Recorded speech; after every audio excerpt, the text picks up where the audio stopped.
La Edad Media no fue un vacío entre dos luces, fue un mundo completo que respiró con sus propias reglas, sus miedos y sus certezas absolutas, un tiempo donde cada decisión estaba atravesada por la supervivencia y el sentido profundo del orden.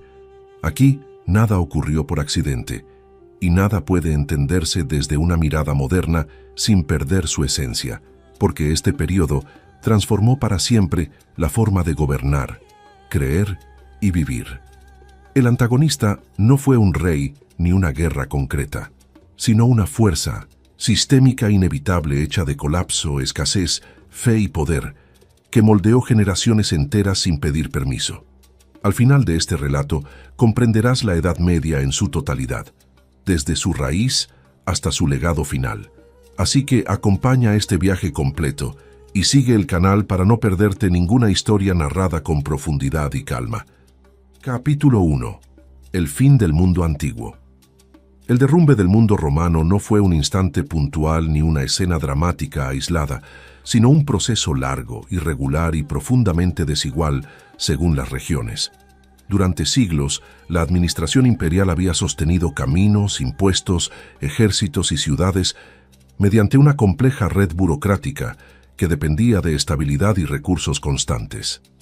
Cuando esa maquinaria comenzó a fallar, no colapsó de golpe, sino que se fue apagando lentamente, dejando espacios vacíos que nadie podía llenar de inmediato. Las poblaciones no presenciaron el final de una era con claridad histórica, sino que sintieron cómo el orden cotidiano se volvía cada vez más frágil. La sensación dominante fue la incertidumbre, no la conciencia de estar entrando en un nuevo tiempo. Las invasiones bárbaras, término usado por los propios romanos, no fueron simples oleadas destructivas sin dirección ni propósito. Muchos de esos pueblos buscaban tierras, seguridad y reconocimiento dentro del sistema imperial que admiraban, y del cual dependían en parte. Visigodos, ostrogodos, vándalos y otros grupos habían servido como aliados o soldados antes de convertirse en gobernantes de territorios romanos. La presión demográfica, los conflictos internos y la debilidad militar del imperio facilitaron su asentamiento. Lejos de borrar todo rastro anterior, estos grupos heredaron estructuras, leyes y costumbres que adaptaron a sus propias tradiciones. El ejército romano, durante siglos símbolo de disciplina y control, fue uno de los primeros pilares en resquebrajarse. La falta de recursos para pagar a las tropas obligó a recurrir cada vez más a soldados de origen no romano, cuya lealtad se basaba en acuerdos frágiles. Las fronteras dejaron de ser líneas firmes y pasaron a ser zonas de negociación constante. En muchas regiones, las legiones simplemente desaparecieron, dejando a las comunidades locales sin protección. Esta ausencia forzó a la población a buscar nuevas formas de defensa y liderazgo.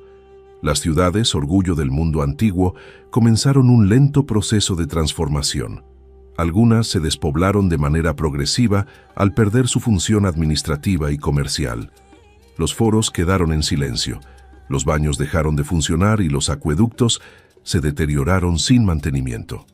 Sin embargo, no todas desaparecieron ni se hundieron en la ruina absoluta. En muchos casos, se adaptaron a una escala menor, conservando iglesias, mercados locales y una vida urbana reducida pero persistente. El cambio fue más de función que de existencia. La economía monetaria sufrió un golpe profundo con la caída del poder central. La acuñación de moneda disminuyó de forma drástica y el comercio a larga distancia se volvió cada vez más raro. Las transacciones locales comenzaron a basarse en el intercambio directo de bienes y servicios. La tierra adquirió un valor central, no solo como fuente de alimento, sino como base de poder y seguridad. Este cambio sentó las bases de una nueva lógica económica que marcaría los siglos siguientes. El colapso administrativo afectó también al sistema legal romano, famoso por su complejidad y alcance.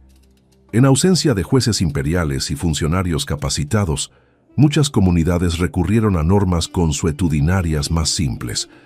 Las leyes escritas convivieron con tradiciones orales y decisiones locales. La justicia se volvió más personal y menos abstracta, dependiente de relaciones sociales y jerarquías emergentes. Este proceso no fue caótico, sino gradual y adaptativo. La aristocracia romana desempeñó un papel ambiguo durante este periodo. Algunos miembros intentaron resistir el cambio, aferrándose a títulos y privilegios que ya no tenían respaldo real. Otros optaron por colaborar con los nuevos gobernantes, ofreciendo su conocimiento administrativo a cambio de protección. En muchos casos, estas élites locales actuaron como puente entre el mundo antiguo y el nuevo orden que se estaba formando. Su supervivencia dependió de la capacidad de adaptación más que de la lealtad a un pasado idealizado. La vida rural adquirió un protagonismo creciente a medida que las estructuras urbanas se debilitaban. Las grandes villas agrícolas se convirtieron en centros de producción y refugio. Campesinos y propietarios dependían cada vez más unos de otros para garantizar la subsistencia. Esta ruralización no implicó necesariamente un retroceso cultural inmediato, sino una reorganización de prioridades. La estabilidad se buscaba en la tierra y en las relaciones personales cercanas. El cristianismo, ya extendido antes del colapso imperial, ofreció un marco de continuidad en medio del cambio. Sus comunidades mantenían redes de comunicación, asistencia y autoridad moral que trascendían las fronteras políticas. Mientras las instituciones civiles se debilitaban, las estructuras eclesiásticas ganaban influencia. Obispos y clérigos comenzaron a asumir funciones que antes correspondían al Estado, como la mediación de conflictos y la organización de ayuda social. Este fenómeno fue decisivo para el futuro del continente. La educación clásica, centrada en la retórica y la filosofía, sufrió una reducción significativa. Las escuelas urbanas desaparecieron en muchas regiones por falta de apoyo institucional. Sin embargo, el conocimiento no se perdió por completo. Fue preservado de manera fragmentaria en monasterios, bibliotecas privadas y círculos eclesiásticos. La transmisión cultural cambió de forma, volviéndose más selectiva y menos accesible para la población general. La idea de ciudadanía romana, tan poderosa en siglos anteriores, perdió progresivamente su significado práctico. La identidad comenzó a definirse más por la pertenencia a una comunidad local o a un grupo étnico que por un vínculo con el imperio. Este cambio alteró profundamente la percepción del poder y la lealtad. La autoridad dejó de ser distante y universal para volverse cercana y personal. Este nuevo enfoque marcaría la política medieval. Las comunicaciones a larga distancia se volvieron cada vez más difíciles sin una red estatal que garantizara seguridad y mantenimiento. Viajar implicaba riesgos constantes, desde asaltos hasta la falta de infraestructuras básicas. Esta fragmentación reforzó el aislamiento regional y la autonomía local. Cada territorio desarrolló soluciones propias a problemas comunes. La uniformidad del mundo antiguo dio paso a una diversidad creciente. La religión pagana, tradicional, fue perdiendo terreno no solo por imposición, sino por falta de apoyo institucional. Templos abandonados y rituales sin patrocinio oficial se volvieron cada vez más raros. Las creencias cristianas ofrecían un relato coherente del sufrimiento y la inestabilidad del momento. Esta narrativa resultó especialmente poderosa en tiempos de crisis prolongada. La espiritualidad se convirtió en un refugio frente a la incertidumbre material.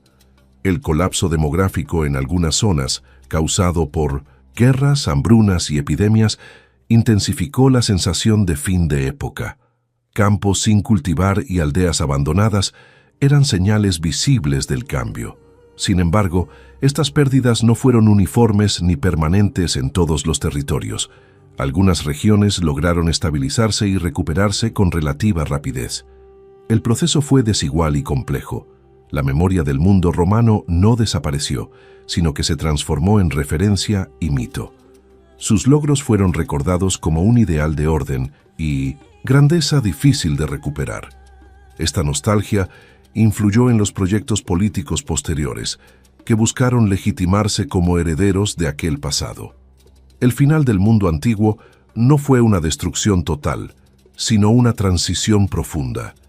En ese espacio de ruptura comenzó a gestarse lentamente una nueva civilización.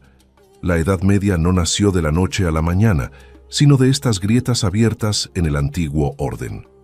El fin de Roma fue el inicio de un largo aprendizaje colectivo sobre cómo vivir sin un centro absoluto.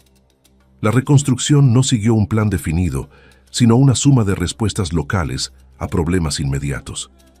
De esa experiencia surgirían nuevas formas de poder, fe y organización social.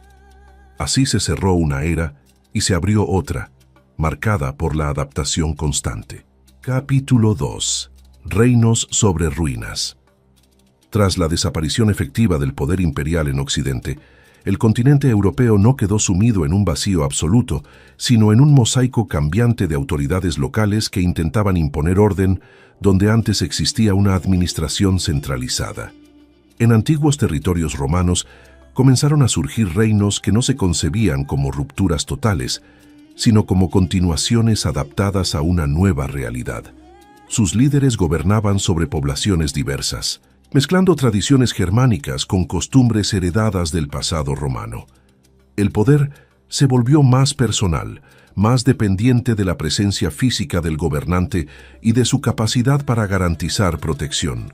La estabilidad ya no era una promesa universal, sino una conquista diaria. Los reinos germánicos se establecieron de manera desigual según la región. En la península ibérica, los visigodos consolidaron un dominio relativamente unificado tras décadas de conflictos internos.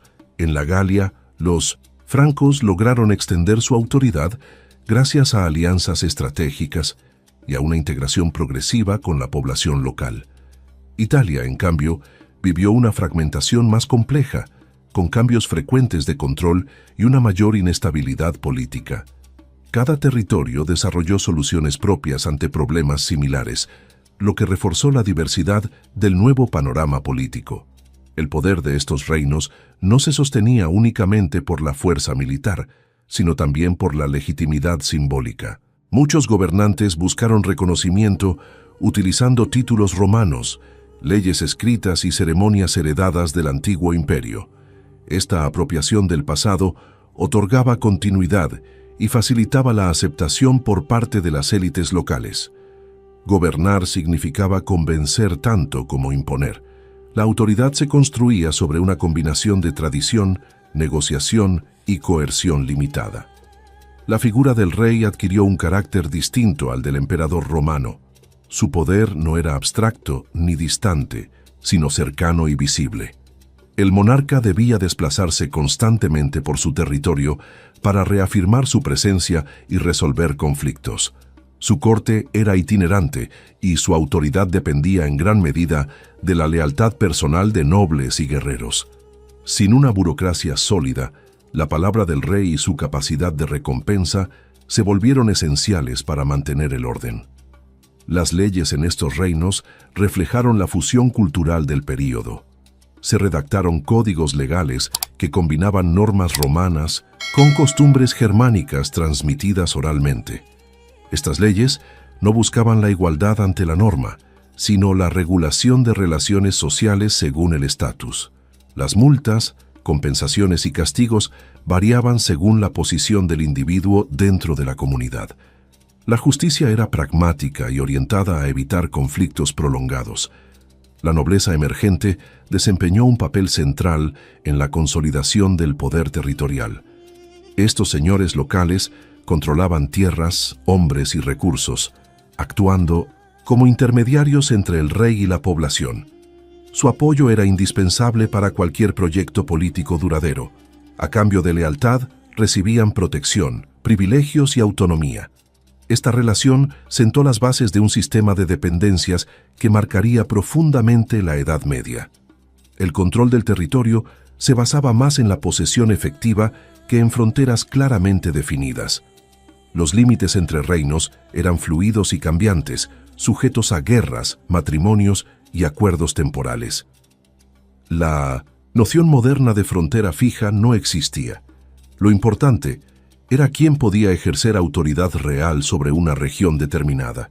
Este carácter dinámico generó conflictos constantes, pero también oportunidades de expansión y reorganización. Las ciudades heredadas del mundo romano continuaron siendo centros estratégicos dentro de estos nuevos reinos. Aunque reducidas en tamaño e influencia, seguían concentrando comercio, artesanía y vida religiosa. Los gobernantes comprendieron su valor simbólico y económico. Controlar una ciudad significaba acceder a recursos y legitimidad. Por ello, muchas capitales medievales se asentaron sobre antiguas urbes romanas. La población rural constituía la base demográfica y productiva de estos reinos. La mayoría de las personas vivía dispersa en aldeas dependiendo de la agricultura para su subsistencia. La protección ofrecida por los señores locales era fundamental en un contexto de inseguridad constante. A cambio, los campesinos entregaban parte de su producción y su trabajo. Esta relación desigual se volvió estructural y duradera. Las invasiones externas no desaparecieron tras la formación de los primeros reinos. Nuevas amenazas, como las incursiones vikingas, magiares y musulmanas, pusieron a prueba la capacidad de respuesta de estas estructuras políticas. Algunas regiones fueron devastadas, mientras que otras lograron adaptarse mediante defensas locales y alianzas. Estas presiones externas aceleraron la necesidad de organización territorial y militar. La supervivencia dependía de la capacidad de reacción colectiva. La transmisión del poder dentro de los reinos fue una fuente constante de inestabilidad. La sucesión no siempre estaba claramente definida, lo que generaba disputas entre herederos y nobles. Las guerras civiles eran frecuentes y debilitaban la autoridad central. Sin embargo, también permitieron la consolidación de nuevas dinastías más fuertes. El poder se redefinía a través del conflicto tanto como de la continuidad.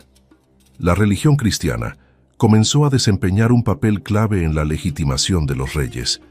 La unción y el apoyo eclesiástico otorgaban un carácter sagrado al poder político. Esta alianza beneficiaba a ambas partes, fortaleciendo la autoridad del monarca y ampliando la influencia de la Iglesia. El gobierno se presentaba como parte de un orden divino. Esta concepción tendría profundas consecuencias en los siglos posteriores. La lengua y la cultura también evolucionaron en este contexto de fragmentación. El latín dejó de ser una lengua hablada de forma uniforme y dio origen a múltiples variantes locales. Estas transformaciones lingüísticas reflejaban la separación regional y la adaptación cultural. La identidad comenzó a definirse más por el territorio y la comunidad que por una herencia imperial común. El mundo medieval se construía sobre diferencias crecientes. El comercio a larga distancia era limitado, pero no inexistente. Algunos reinos lograron mantener rutas estratégicas para el intercambio de productos de lujo y materias primas. Estos contactos favorecieron el intercambio cultural y tecnológico. Aunque reducido, el comercio contribuyó a la estabilidad de ciertos territorios. La economía se replegó, pero no se extinguió. La idea de un imperio unificado no desapareció por completo. Permaneció como un ideal político y simbólico que inspiró a varios gobernantes. Este deseo de restaurar la unidad romana influiría en proyectos futuros. Sin embargo, la realidad seguía siendo la de múltiples reinos independientes. La fragmentación era la norma, no la excepción. La construcción de estos reinos fue un proceso lento, marcado por ensayo y error. No existía un modelo claro a seguir. Cada generación ajustaba las estructuras heredadas a nuevas circunstancias. De este modo, sobre las ruinas del mundo antiguo, se levantaron los cimientos de una Europa plural. Un continente en constante redefinición comenzó a tomar forma. Capítulo 3. La fe como eje del mundo. La religión no fue un aspecto más de la vida medieval, sino el marco total desde el cual se interpretaba la existencia, el tiempo y el orden del mundo. La fe ofrecía respuestas donde la política y la ciencia no podían alcanzarlas, explicando el sufrimiento, la escasez y la inestabilidad como partes de un plan superior. Creer no era una elección individual, sino una condición compartida que daba sentido a la vida cotidiana. Cada acontecimiento importante se entendía bajo una lógica espiritual. La realidad material y la espiritual formaban una sola estructura inseparable. La Iglesia cristiana se consolidó como la institución más estable del período, capaz de sobrevivir a invasiones, cambios de reyes y fragmentaciones territoriales. Mientras los poderes políticos fluctuaban, la organización eclesiástica mantenía jerarquías claras, normas comunes y una red de comunicación extensa. Obispos y clérigos se convirtieron en figuras de autoridad reconocidas, incluso por los gobernantes. Esta continuidad permitió a la Iglesia asumir funciones que iban mucho más allá de lo religioso. Su presencia estructuró la sociedad medieval, desde la base hasta las élites. El calendario religioso marcaba el ritmo del año y de la vida comunitaria. Las fiestas, ayunos y celebraciones determinaban los tiempos de trabajo y descanso. La noción del tiempo estaba profundamente ligada a lo sagrado, no a la productividad ni a la eficiencia. El año se organizaba en torno a ciclos litúrgicos que reforzaban la memoria colectiva. De este modo, la fe regulaba tanto el cuerpo como la mente de la población. La idea de un orden divino legitimaba las jerarquías sociales existentes. Reyes, nobles y campesinos ocupaban su lugar no solo por fuerza o tradición, sino por voluntad divina. Esta concepción reforzaba la estabilidad social al presentar la desigualdad como algo natural e inmutable. Cuestionar el orden establecido podía interpretarse como una falta moral. La religión actuaba así como un poderoso elemento de cohesión y control social. Los monasterios desempeñaron un papel fundamental en la preservación del conocimiento. En un mundo con escasas escuelas, estos espacios se convirtieron en centros de estudio, copia de manuscritos y reflexión intelectual. Monjes dedicaban su vida a la oración y al trabajo, siguiendo reglas estrictas que organizaban cada hora del día. Gracias a esta labor silenciosa, se conservaron textos antiguos y se produjeron nuevas obras. La cultura medieval se sostuvo en gran parte sobre estos enclaves de disciplina espiritual. La espiritualidad impregnaba la vida cotidiana de formas muy concretas. Oraciones antes de trabajar, bendiciones para las cosechas y rituales para enfrentar enfermedades eran prácticas habituales. La frontera entre lo natural y lo sobrenatural era difusa. Cualquier evento inesperado podía interpretarse como una señal divina. Esta visión del mundo ofrecía consuelo, pero también generaba temor constante. El miedo al castigo eterno y la esperanza de salvación guiaban muchas decisiones personales. La vida terrenal se percibía como una preparación para la vida futura. Este enfoque reducía la importancia del éxito material inmediato. La virtud, la obediencia y la penitencia se valoraban por encima de la ambición. La fe ofrecía una narrativa coherente frente a un entorno imprevisible. La educación formal estaba casi exclusivamente en manos de la Iglesia. El aprendizaje de la lectura y la escritura se vinculaba a textos religiosos. El latín, lengua de la liturgia, se convirtió en el vehículo principal del saber. Esto limitaba el acceso al conocimiento a una minoría, pero garantizaba cierta uniformidad cultural entre regiones distantes. La transmisión del saber estaba subordinada a fines espirituales. Las catedrales y templos no eran solo lugares de culto, sino símbolos visibles del poder espiritual. Su construcción requería décadas y la colaboración de comunidades enteras. Estas edificaciones dominaban el paisaje urbano y rural, recordando constantemente la centralidad de lo sagrado. El arte religioso transmitía enseñanzas a una población mayormente analfabeta. Imágenes y símbolos cumplían una función pedagógica esencial. La relación entre poder político y religioso fue compleja y cambiante. En algunos momentos, los gobernantes intentaron controlar la Iglesia para fortalecer su autoridad. En otros, fue la institución religiosa la que impuso límites al poder secular. Este equilibrio inestable generó tensiones constantes. Sin embargo, Ambas esferas se necesitaban mutuamente para sostener el orden social. Las peregrinaciones se convirtieron en una práctica extendida y significativa. Viajar a lugares sagrados era una forma de penitencia, devoción y búsqueda de sentido. Estas rutas favorecieron el intercambio cultural entre regiones distantes. Aunque motivadas por la fe, tuvieron consecuencias económicas y sociales importantes. El movimiento de personas rompía parcialmente el aislamiento medieval. La herejía, entendida como desviación doctrinal, fue vista como una amenaza grave al orden establecido. Mantener la unidad de la fe era esencial para preservar la cohesión social. Las autoridades religiosas desarrollaron mecanismos para identificar y corregir creencias consideradas peligrosas. Este control doctrinal reforzaba la autoridad central de la Iglesia. La diversidad de pensamiento era limitada por la necesidad de estabilidad. La fe también ofrecía espacios de refugio y protección. Iglesias y monasterios podían brindar asilo a perseguidos y marginados. Esta función humanitaria fortalecía el prestigio de la institución religiosa. En un mundo marcado por la violencia, estos espacios representaban un ideal de paz relativa. La Iglesia se presentaba como mediadora en conflictos locales. Las mujeres encontraron en la vida religiosa una de las pocas vías de autonomía. Los conventos permitían acceso a educación y cierta independencia del matrimonio. Aunque limitadas por normas estrictas, estas comunidades ofrecían alternativas al rol tradicional. La espiritualidad femenina tuvo un impacto significativo en la cultura devocional. Su influencia, aunque menos visible, fue profunda.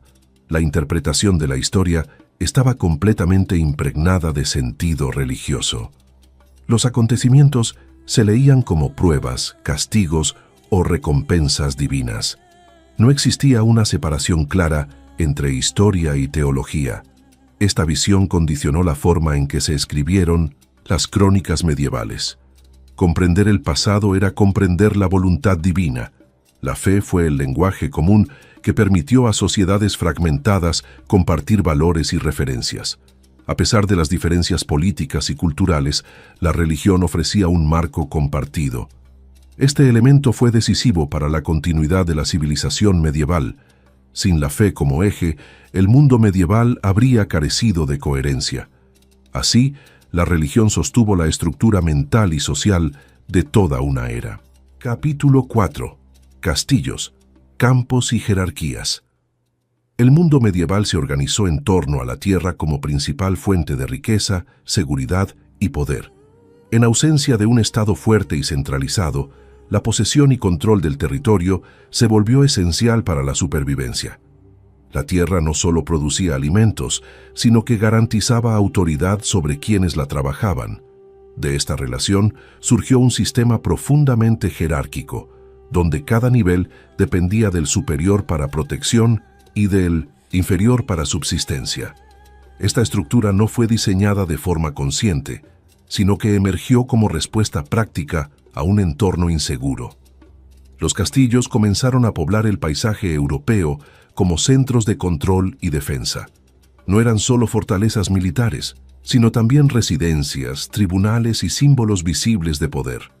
Construidos en lugares estratégicos, dominaban caminos, valles y aldeas. Su presencia recordaba constantemente quién ejercía la autoridad local. En tiempos de conflicto, ofrecían refugio. En tiempos de paz, imponían respeto. La figura del señor feudal concentraba funciones múltiples. Era juez, protector, recaudador y líder militar. Su autoridad se basaba en la posesión de tierras y en la capacidad de mantener hombres armados. A cambio de lealtad y servicios, ofrecía protección a quienes vivían bajo su dominio. Esta relación personal era la base del orden social. El poder no era abstracto, sino tangible y cercano. Los campesinos constituían la inmensa mayoría de la población y sostenían todo el sistema con su trabajo. Vivían ligados a la tierra, cultivando campos que no les pertenecían. A cambio, recibían protección y el derecho a trabajar parcelas para su subsistencia. Sus obligaciones incluían rentas, jornadas de trabajo forzado y diversos tributos.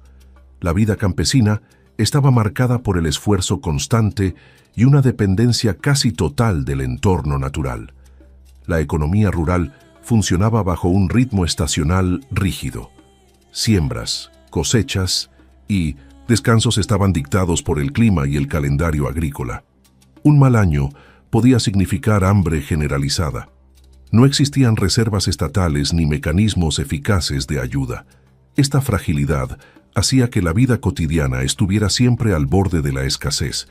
La incertidumbre era una constante silenciosa. El sistema feudal se sostenía mediante una red de vínculos personales conocida como vasallaje. Los nobles menores juraban fidelidad a señores más poderosos a cambio de tierras y protección. Estos juramentos eran solemnes y cargados de simbolismo. La lealtad era un valor central, aunque no siempre estable. Las traiciones y cambios de alianza eran frecuentes cuando el equilibrio de poder se alteraba. La jerarquía social era rígida, pero no completamente inmóvil. En teoría, cada persona nacía y moría en el mismo estamento. Sin embargo, la guerra, el favor del Señor o la entrada en la iglesia podían permitir ciertos ascensos. Estas excepciones reforzaban el sistema al ofrecer una ilusión de movilidad. El orden se mantenía tanto por la fuerza como por la aceptación cultural. La vida cotidiana dentro del castillo estaba lejos de ser lujosa de manera constante. Aunque representaban poder, muchas fortalezas eran frías, húmedas y austeras. La comodidad moderna era inexistente. Las estancias servían múltiples funciones y la privacidad era mínima. La vida se desarrollaba en comunidad, bajo reglas estrictas y jerarquías claras. La alimentación variaba enormemente según la posición social. Los señores accedían a carnes, vino y productos variados, aunque no de forma permanente. Los campesinos dependían de cereales, legumbres y lo que la tierra ofrecía. Las diferencias en la dieta reflejaban la desigualdad estructural. Comer bien era también una señal de estatus. La justicia feudal se aplicaba de manera local y personalizada. El señor presidía tribunales donde se resolvían conflictos, se imponían multas y se dictaban castigos. No existía una separación clara entre ley y poder. La equidad dependía de la relación entre las partes y la autoridad local. La justicia buscaba mantener el orden más que impartir igualdad. Las aldeas giraban en torno a una vida comunitaria intensa. El trabajo se realizaba de forma colectiva en muchas tareas agrícolas. Las festividades y rituales marcaban momentos de descanso y cohesión social. A pesar de la dureza de la vida, existían lazos fuertes de solidaridad. La supervivencia dependía del grupo. El papel de la mujer variaba según el estamento social, pero estaba profundamente condicionado. En el ámbito rural, participaba activamente en labores agrícolas y domésticas. En la nobleza, su función estaba ligada a alianzas familiares y gestión del hogar. Aunque limitadas legalmente, muchas ejercieron influencia real en sus comunidades. Su trabajo era esencial, aunque poco reconocido. La guerra era una amenaza constante que podía alterar la vida cotidiana en cualquier momento. Un conflicto entre señores implicaba saqueos, destrucción de campos y desplazamientos forzados. Los campesinos eran los más afectados por estas disputas. La protección prometida no siempre se cumplía. Esta violencia latente reforzaba la dependencia del sistema feudal. El paisaje medieval era el resultado directo de esta organización social. Campos abiertos, aldeas dispersas y castillos dominantes definían el entorno. Cada elemento tenía una función dentro del sistema. La geografía y la sociedad se moldeaban mutuamente. El espacio reflejaba el orden jerárquico existente. La transmisión de la tierra era clave para la continuidad del poder. Herencias, matrimonios y acuerdos definían el mapa feudal. Estas prácticas aseguraban la permanencia de las élites.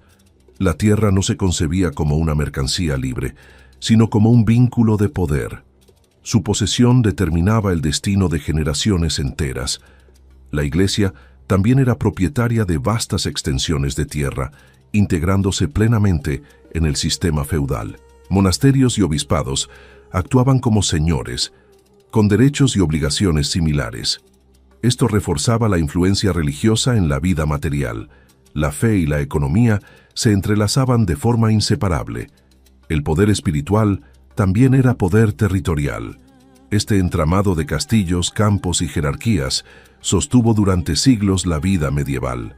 No fue un sistema estático ni perfecto, pero ofreció una forma de organización en un mundo sin seguridad central. Su longevidad demuestra su eficacia relativa. Sobre esta estructura se desarrollaron conflictos, ideales y transformaciones profundas. Así se consolidó el corazón social de la Edad Media. Capítulo 5. Espadas, cruzadas y honor. La guerra fue una constante estructural en la Edad Media, no un episodio excepcional. En un mundo fragmentado, sin autoridad central fuerte y con recursos limitados, el conflicto se convirtió en un medio habitual para resolver disputas políticas, territoriales y personales. La violencia estaba normalizada y asumida como parte del orden natural. No se concebía la paz como un estado permanente, sino como una tregua temporal entre enfrentamientos. Vivir significaba estar preparado para el conflicto en cualquier momento.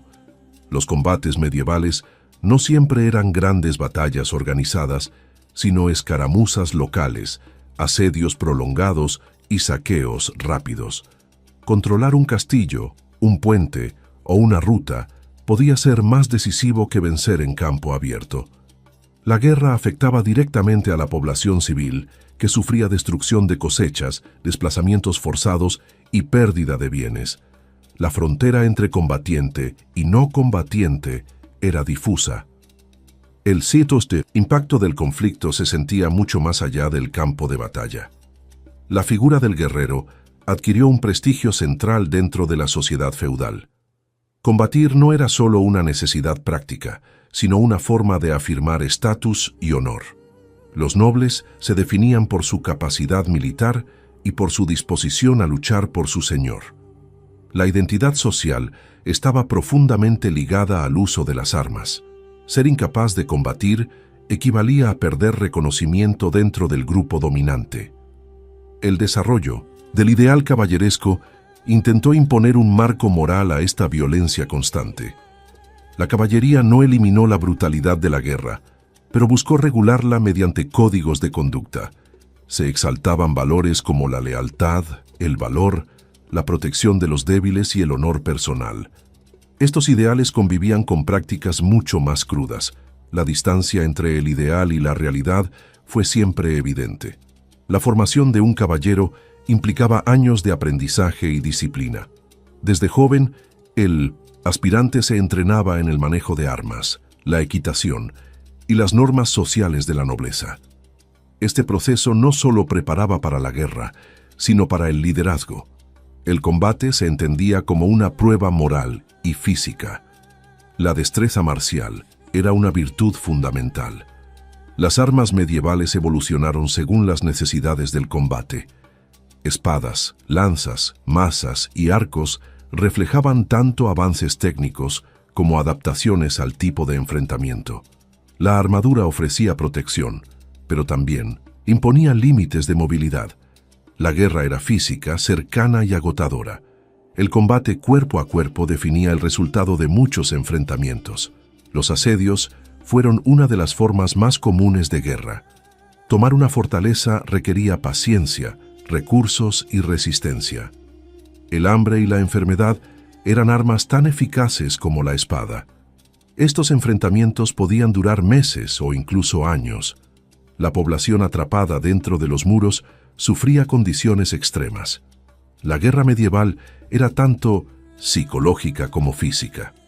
Las cruzadas representaron una dimensión distinta del conflicto medieval. Fueron campañas militares impulsadas por motivos religiosos, políticos y económicos. La idea de luchar por una causa sagrada otorgaba legitimidad y sentido a la violencia. Para muchos, participar significaba redención espiritual. Sin embargo, en la práctica, estas expediciones estuvieron marcadas por contradicciones, abusos y fracasos. El ideal del honor fue central en la mentalidad guerrera. La reputación podía valer más que la vida misma. Perder el honor significaba quedar excluido del reconocimiento social. Este concepto impulsó duelos, venganzas y lealtades extremas.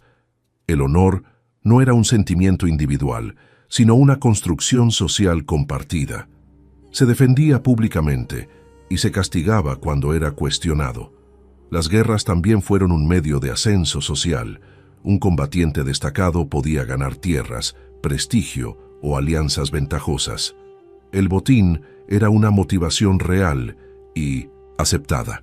La violencia ofrecía oportunidades en un mundo con pocas vías de movilidad. El riesgo era alto, pero la recompensa podía ser decisiva. La guerra funcionaba como mecanismo de redistribución de poder.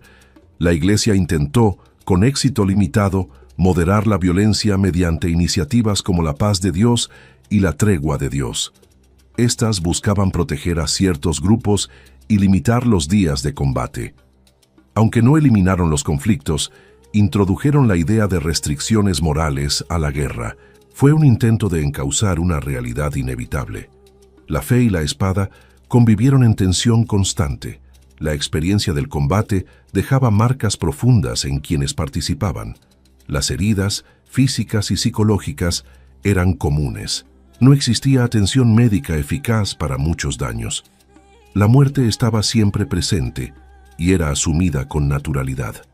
La guerra moldeó una mentalidad endurecida, acostumbrada a la pérdida. La fragilidad de la vida era una certeza cotidiana.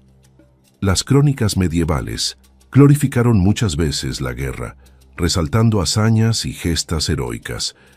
Estas narraciones construyeron una memoria idealizada del conflicto.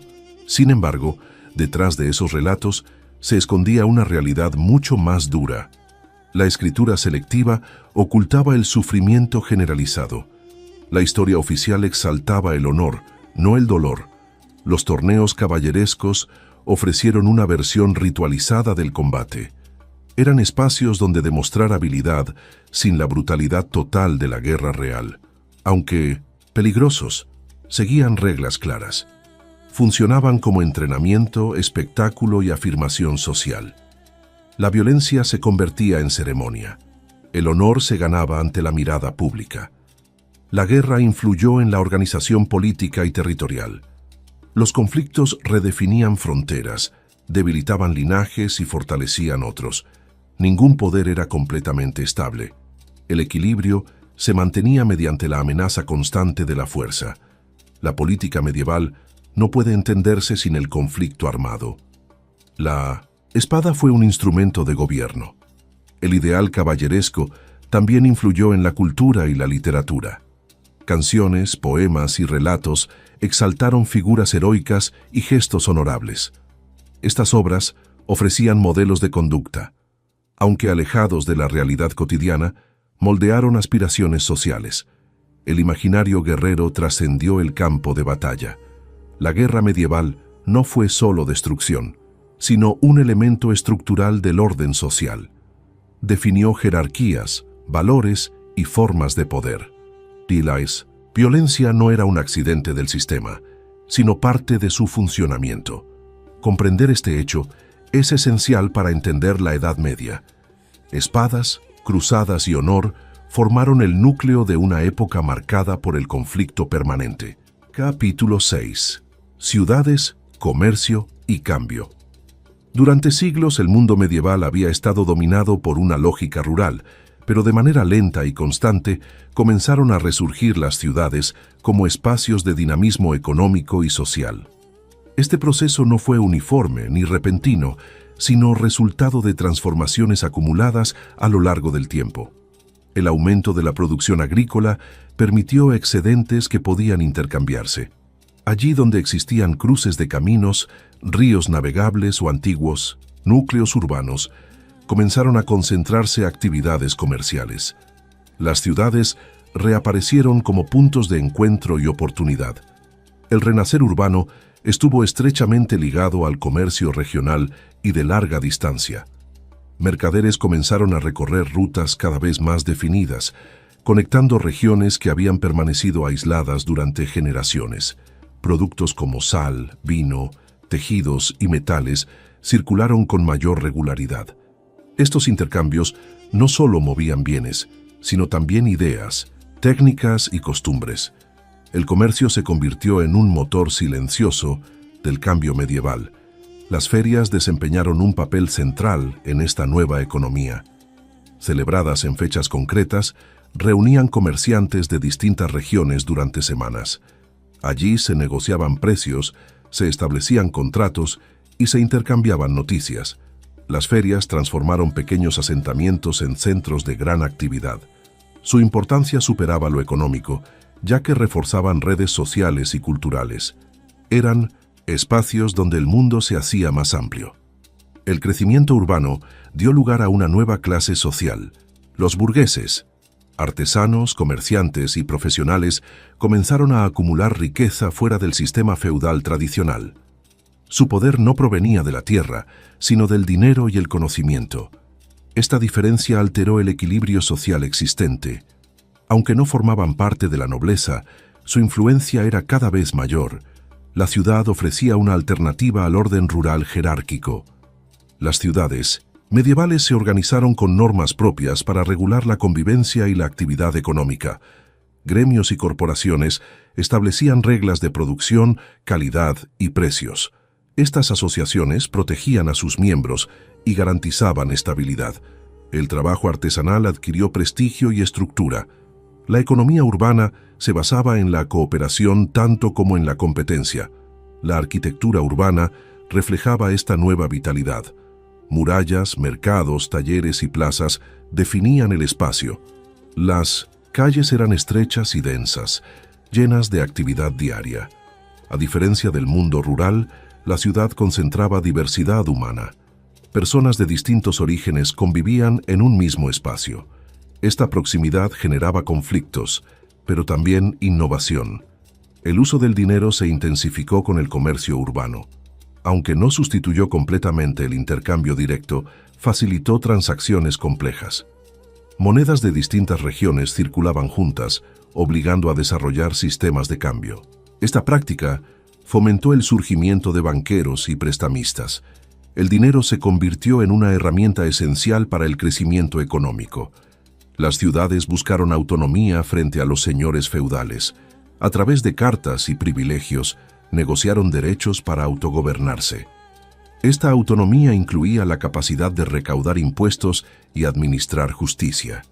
Aunque limitada, representaba una ruptura con el control feudal tradicional. El poder urbano se afirmaba mediante la negociación, no solo la fuerza. Esta independencia fue clave para el desarrollo futuro. La vida urbana ofrecía oportunidades inéditas, pero también nuevos riesgos. Las condiciones sanitarias eran precarias y las epidemias se propagaban con rapidez. La densidad poblacional aumentaba la vulnerabilidad. Incendios y enfermedades eran amenazas constantes. Aún así, las ciudades seguían creciendo, impulsadas por la promesa de trabajo y movilidad social. El riesgo se aceptaba como parte del progreso. La cultura urbana comenzó a diferenciarse de la rural. Nuevas formas de entretenimiento, educación y sociabilidad aparecieron.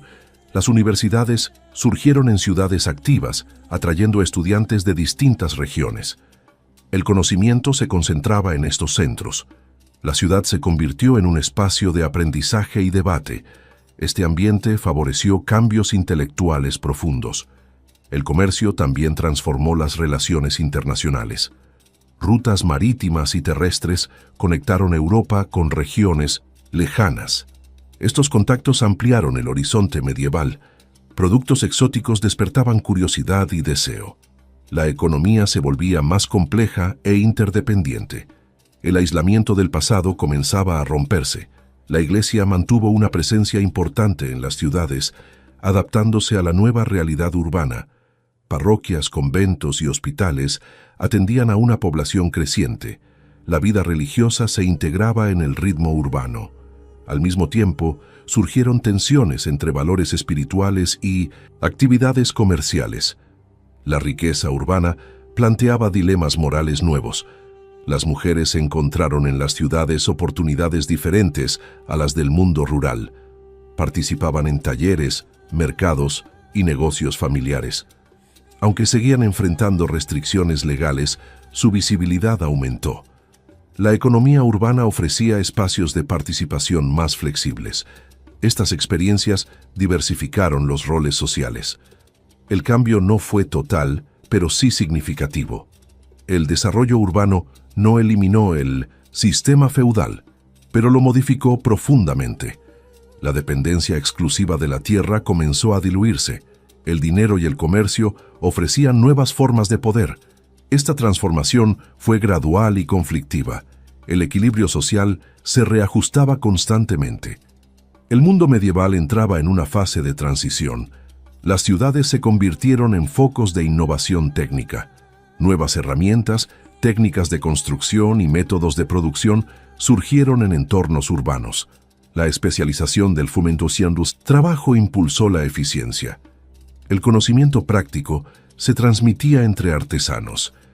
Este progreso material sentó bases para cambios futuros. La ciudad era un laboratorio social. La movilidad social, aunque limitada, era mayor en el entorno urbano. Un individuo podía mejorar su posición mediante el comercio o el oficio. Esta posibilidad alteraba la percepción del destino social. La ciudad ofrecía esperanza frente a la rigidez rural. El esfuerzo personal comenzaba a adquirir valor. Esta idea sería decisiva más adelante. El renacer urbano no fue un fenómeno aislado, sino parte de una transformación más amplia. Ciudades, comercio y cambio se entrelazaron para redefinir la Edad Media. El mundo se volvía más dinámico y conectado. Sin romper completamente con el pasado, se abría a nuevas posibilidades. Así, el pulso urbano comenzó a marcar el ritmo de una nueva etapa histórica. Capítulo 7. Crisis, transformaciones y rupturas. La estabilidad medieval nunca fue completa, y con el paso del tiempo comenzaron a acumularse tensiones que pusieron a prueba las estructuras tradicionales. El crecimiento demográfico previo había presionado los recursos disponibles, reduciendo márgenes de subsistencia. Cuando el equilibrio se rompió, los efectos se propagaron con rapidez. La fragilidad del sistema quedó expuesta ante fenómenos que escapaban al control humano. La crisis no llegó de una sola forma, sino como una sucesión de golpes profundos. Las malas cosechas se convirtieron en un problema recurrente a partir del siglo XIV. Cambios climáticos, lluvias excesivas y temporadas frías afectaron la producción agrícola. El alimento escaseó y los precios aumentaron de manera drástica. Las poblaciones rurales, ya vulnerables, fueron las primeras en sufrir. El hambre debilitó cuerpos y comunidades enteras. La desnutrición generalizada abrió la puerta a enfermedades devastadoras. La peste negra se extendió por Europa, con una velocidad desconocida hasta entonces. La falta de conocimientos médicos y condiciones sanitarias adecuadas agravaron su impacto. Millones de personas murieron en pocos años, alterando de forma irreversible la estructura demográfica. El trauma colectivo dejó una huella profunda en la mentalidad medieval. La mortalidad masiva provocó un desequilibrio económico inesperado. La escasez de mano de obra otorgó mayor poder a campesinos y trabajadores. Muchos exigieron mejores condiciones o abandonaron tierras poco favorables. Los señores vieron disminuir sus ingresos y su control tradicional. Este cambio generó conflictos sociales abiertos. El orden feudal comenzó a resquebrajarse desde su base. Las revueltas campesinas se multiplicaron en distintas regiones. Aunque no siempre coordinadas, compartían causas similares: cargas excesivas, abusos señoriales y desesperación económica.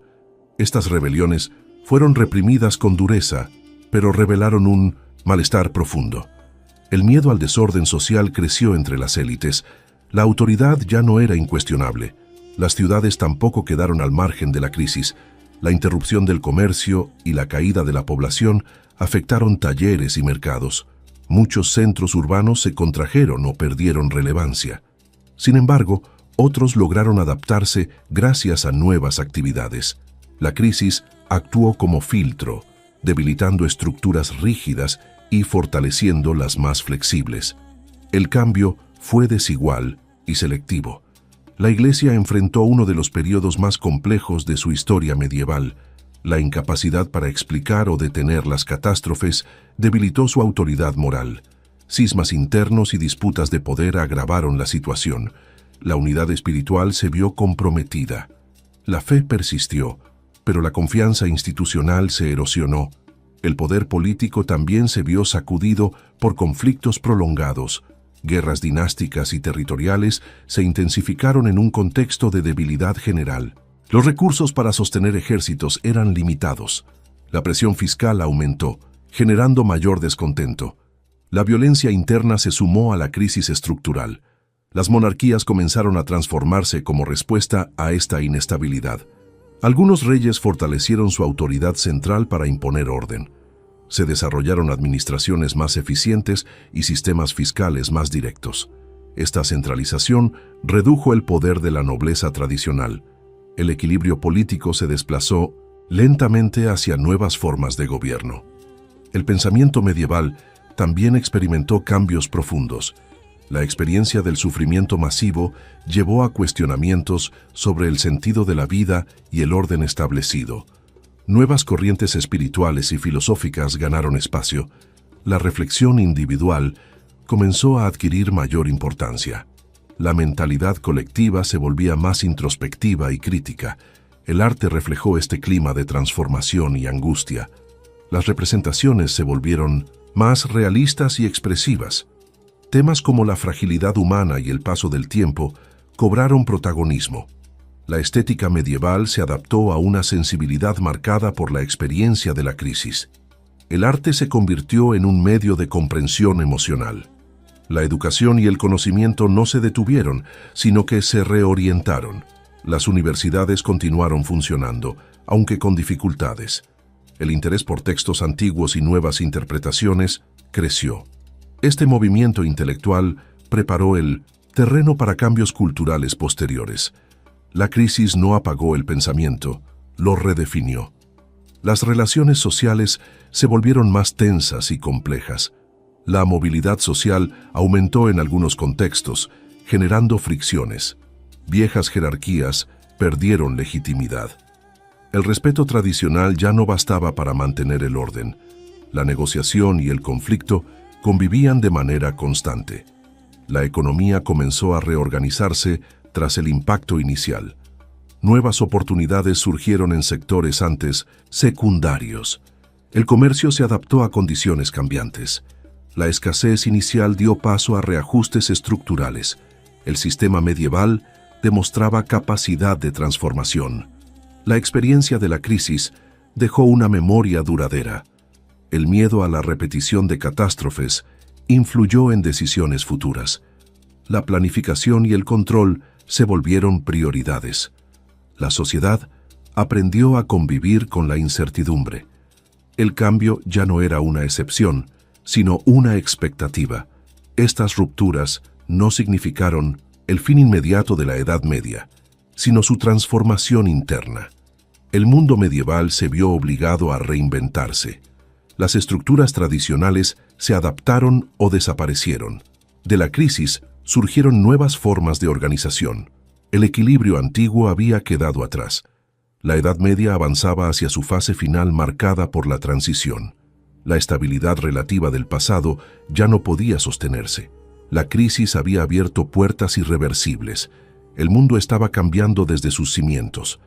La transformación era ya un hecho consumado. Capítulo 8. Curiosidades de la Edad Media.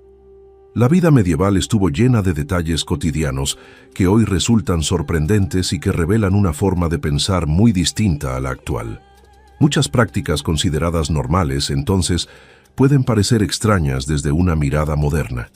Sin embargo, cada una tenía sentido dentro de su contexto social, religioso y material. Comprender estas curiosidades permite acercarse a la mentalidad real de la época. No se trata de rarezas aisladas, sino de expresiones coherentes de su mundo. El concepto de higiene era muy diferente al actual y variaba según la región y el estamento social. Aunque existe el mito de una suciedad absoluta, muchas personas se lavaban con regularidad dentro de sus posibilidades. Los baños públicos heredados del mundo romano siguieron utilizándose durante siglos en algunas ciudades. Sin embargo, el miedo a las enfermedades y ciertas interpretaciones religiosas redujeron su uso con el tiempo. La limpieza se entendía más como equilibrio corporal que como desinfección. La alimentación medieval estaba profundamente condicionada por la religión. El calendario litúrgico imponía numerosos días de ayuno en los que se prohibía consumir carne. Esto dio lugar a una creatividad culinaria basada en pescado, legumbres y cereales. Incluso los animales acuáticos eran clasificados de manera flexible para adaptarse a las normas religiosas. Comer no era solo una necesidad, sino un acto moral regulado. Los colores tenían un significado social muy marcado. Algunas tonalidades estaban reservadas a ciertos grupos debido a su costo o simbolismo. Los tintes intensos requerían procesos largos y materiales caros. Vestir determinados colores podía indicar estatus, función o pertenencia. La ropa comunicaba información antes de cualquier palabra. La apariencia era un lenguaje social evidente. La percepción del tiempo era radicalmente distinta a la actual. La mayoría de las personas no medía el día en horas exactas, sino en momentos definidos por la luz solar y las campanas. El ritmo de vida seguía ciclos naturales y religiosos. La puntualidad no tenía el valor moderno. El tiempo era vivido, no contabilizado con precisión matemática. Los nombres propios se repetían con frecuencia dentro de las comunidades.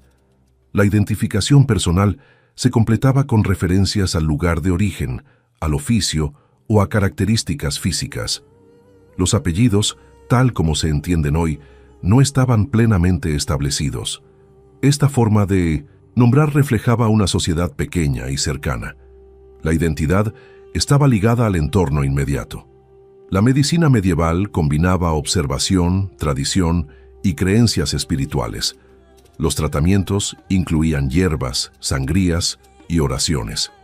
La enfermedad se interpretaba como un desequilibrio interno o una prueba divina. A pesar de sus limitaciones, algunos conocimientos prácticos eran eficaces. La medicina no era solo técnica, sino también moral. Los animales convivían estrechamente con las personas, especialmente en el ámbito rural. No existía una separación clara entre espacio humano y animal. Gallinas, cerdos y otros animales circulaban libremente por aldeas y ciudades. Esta proximidad formaba parte de la vida cotidiana. La relación con los animales era funcional y constante. El entretenimiento medieval incluía juegos, música y relatos orales. Los juglares recorrían caminos llevando historias y canciones. Estas narraciones transmitían noticias, valores y memoria colectiva. El ocio tenía un fuerte componente comunitario. Escuchar y contar historias era una forma de cohesión social.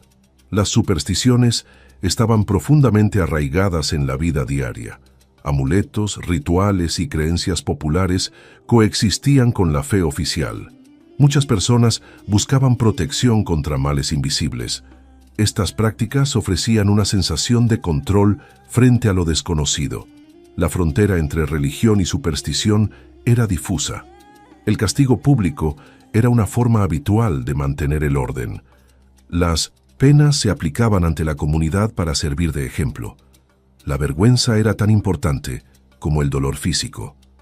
Estas prácticas reforzaban normas sociales compartidas.